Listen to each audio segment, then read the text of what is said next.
We are an office furniture manufacturer with 7 manufacturing facilities throughout the US and Canada. We make a lot of chairs and tables.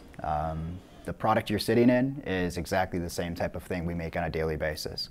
If you walk into any office environment, from the walls to the trash cans to the furniture to the work surfaces, KI, one of the divisions, we make every single item inside of that office.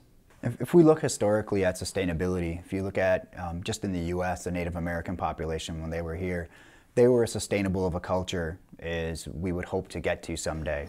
If you looked at their animal usage, if they harvested an animal, they used every single piece of that animal, from its hide to its horns to its meat.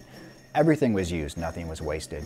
There's 2 areas where we really concentrate our sustainability efforts.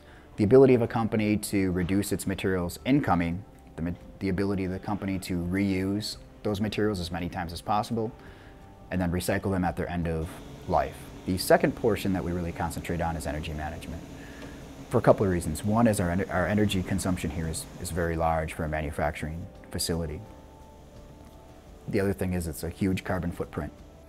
I spend most of my time working with architects and designers and building awareness with them as to what we do and how we do it, and trying to satisfy their needs as it relates to sustainable furniture design and manufacturing.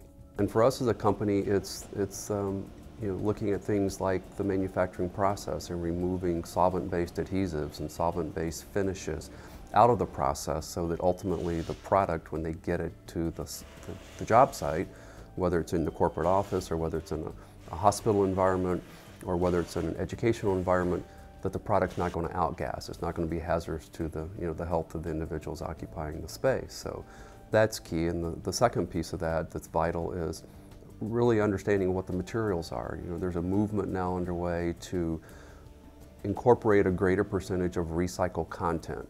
So using less virgin material and materials like the steel and the plastics that we use in the manufacturing process. So what we came up with is essentially a waste sort, or we call a dumpster dive. We use this procedure to determine what we have in our waste stream coming out of the plant, and how much of it, to establish a baseline for our recycling operations, to try and pinpoint items that we can recycle or want to recycle. So what we'll do is we have a form that we fill out. We take just a complete dumpster from one of the cells and we'll dump it out. And then what we will do is we will sort each item out and weigh it to give us an overall weight of the dumpster itself, but then also of each individual item. Then once we have what's left actually out of the garbage that is garbage, we can pinpoint these items from an engineering standpoint and try to eliminate them from our waste stream. Instead of using these disposable towels that we throw away, we have actually launderable towels in the back of the plant that maybe they can use instead of these, so we don't have to throw them away. Number one, we don't have to buy them. Number two, the other launderable towels are already in use in the plant. We just need to utilize them in this area. And then we can work with our suppliers who send in the parts to us with this packaging that isn't recyclable, and have them make changes on their end to make it a cardboard or a paper type of packaging and get away from the foam, which isn't environmentally friendly.